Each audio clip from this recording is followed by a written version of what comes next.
بلوچستان کے شہر تربت میں S P Kech captain retired Zohaib Mohsin کی ہدایت پر محکمہ پولیس تربت کی فالکن رائڈر یونٹ متحرک ہو کر سرگرمیاں بڑھا دی ہیں۔ شہر کے مختلف علاقوں میں موٹر سائیکلوں پر گشت کیا جا رہا ہے اور سڑکوں اور چوراہوں پر ناکہ بندی کی جا رہی ہے۔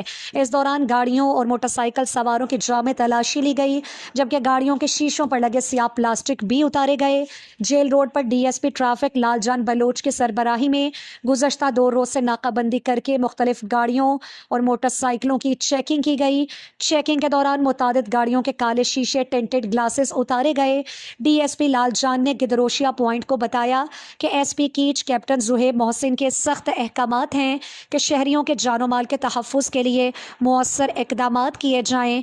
پولیس ٹیم نے سیاہ شیشوں والی گاڑیوں کے خلاف کارروائیاں تیز کر دیں، لہٰذا گاڑی مالکان اپنی گاڑیوں کے شیشوں سے سیاہ پلاسٹک خود ہی ہٹا دیں تاکہ انہیں سڑکوں پر روکے جانے کی زحمت نہ اٹھانی پڑے۔ بعد ازاں اس قانونی عمل کو اپنی عزت نفس کے خلاف قرار نہ دیں، اس لیے قانون کا احترام کریں اور پولیس کا ساتھ دیں۔